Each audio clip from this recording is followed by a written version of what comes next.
अगर आपने हमारे चैनल परंपरा दर्शन को सब्सक्राइब नहीं करा है तो कृपया चैनल को सब्सक्राइब कर लें। लाइक और शेयर भी अवश्य करें। धन्यवाद। अपदाम्पा मंत्र। अपदामापा शरीर और मन को ऊर्जा देने और उसके पूर्ण आनंदमय उपचार की तलाश करने के लिए एक प्रार्थना है। यह मंत्र भगवान राम के आशीर्वाद का आह्वान करता है। भारत में भगवान राम को ब्रह्मांड के पालनहार भगवान विष्णु का अवतार माना जाता है। इस मंत्र के माध्यम से हम अपने दुखों को शांत करना चाहते हैं और अपने जीवन में सकारात्मक ऊर्जा की प्रचुरता को आकर्षित करना चाहते हैं। मंत्र। ओम आपदाम पहरतारण दातारण सर्वसंपदां लोकाभिरामं श्रीराम भूयो भूयो नमाम्यहम्। अर्थ। आपदामापा हरथारम वह जो सभी बाधाओं और कष्टों को दूर करता है। दाताराम सर्व संपदाम वह जो सभी प्रकार की समृद्धि और आनंद प्रदान करता है। लोकाभिरामन श्रीरामम ब्रह्मांड के स्वामी हे दयालु राम। भूयो भूयो नमाम्यहम् इस धरती पर अपनी उपचारात्मक ऊर्जा को प्रवाहित होने दें। मंत्र के लाभ। ओम आपदाम्पा मंत्र जप करने वाले और सुनने वाले दोनों के मन के लिए कई लाभ रखता है। ध्यान के साथ इस सकारात्मक राम मंत्र को सुनने से आपको निम्नलिखित तरीकों से मदद मिलती है। लाभ। 1 बीमारी के दौरान मदद करता है। बीमारी के दौरान सुनने के लिए यह सबसे अच्छे मंत्रों में से एक है, क्योंकि यह मानसिक तनाव और चिंता को दूर करता है जो इसके परिणामस्वरूप जमा हो जाता है। लाभ। 2 आराम लाता है। थकाऊ दिन के बाद मन और शरीर को आराम देने के लिए यह एक आदर्श मंत्र है। लाभ। 3 थकान कम करता है।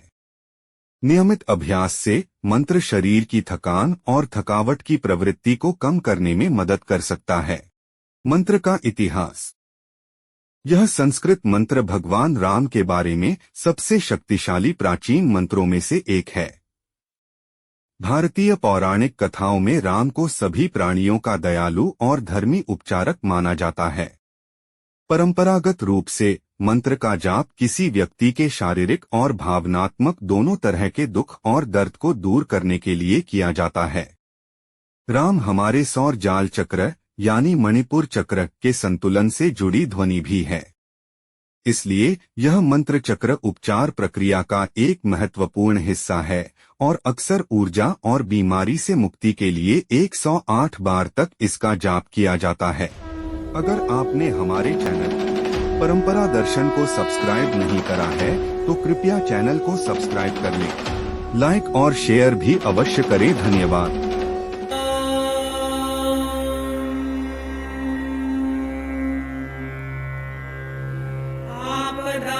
आपदामपहर्तारं दातारं सर्वसम्पदां लोकाभिरामं श्रीरामं भूयो भूयो नमाम्यहम्। ॐ आपदामपहर्तारं दातारं सर्वसम्पदां लोकाभिरामं श्रीरामं भूयो भूयो नमाम्यहम्। ॐ आपदामपहर्तारं दातारं सर्वसम्पदां लोकाभिरामं श्रीरामं भूयो भूयो नमाम्यहम्।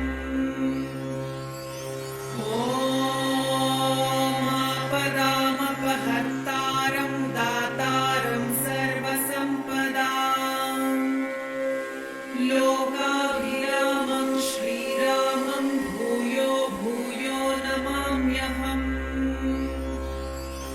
ॐ आपदामपहर्तारं दातारं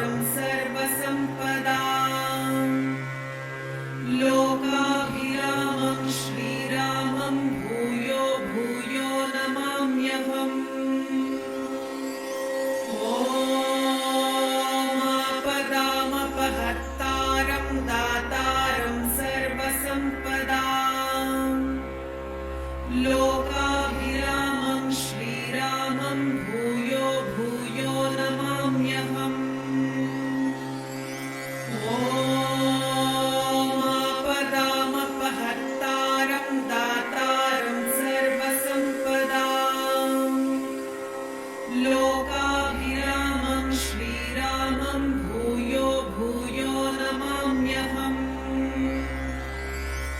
ॐ आपदामपहर्तारं दातारं सर्वसम्पदां लोकाभिरामं श्रीरामं भूयो भूयो नमाम्यहम् ॐ आपदामपहर्तारं दातारं सर्वसम्पदां लोकाभिरामं श्रीरामं भूयो भूयो नमाम्यहम् ॐ आपदामपहर्तारं दातारं सर्वसम्पदां लोकाभिरामं श्रीरामं भूयो भूयो नमाम्यहम् ॐ आपदामपहर्तारं दातारं सर्वसम्पदां लोकाभिरामं श्रीरामं भूयो भूयो नमाम्यहम् ॐ आपदामपहर्तारं दातारं सर्वसम्पदां लोकाभिरामं श्रीरामं भूयो भूयो नमाम्यहम् ॐ आपदामपहर्तारं दातारं सर्वसम्पदां लोकाभिरामं श्रीरामं भूयो भूयो नमाम्यहम् ॐ आपदामपहर्तारं दातारं सर्वसम्पदां लोकाभिरामं श्रीरामं भूयो भूयो नमाम्यहम्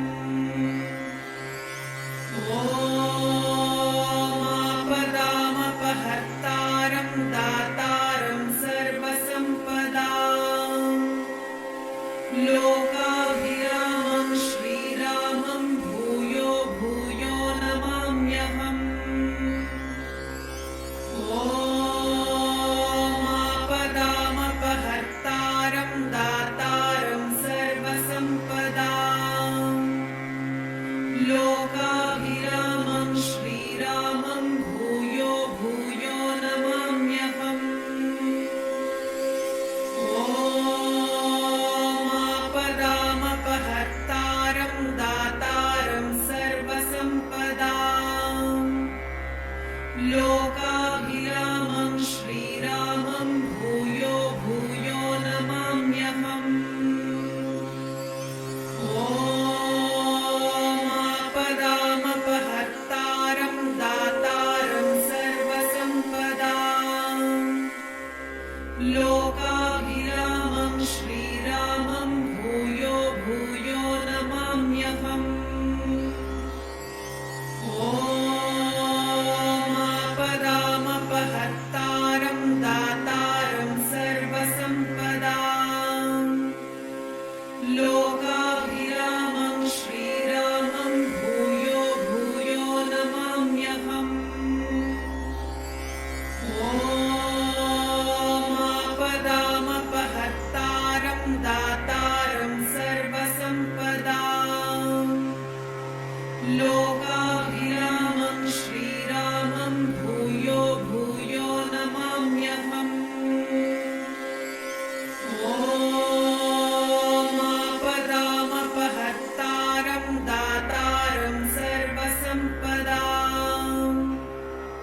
लोकाभिरामं श्रीरामं भूयो भूयो नमाम्यहम्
लोकाभिरामं श्रीरामं भूयो भूयो नमाम्यहम्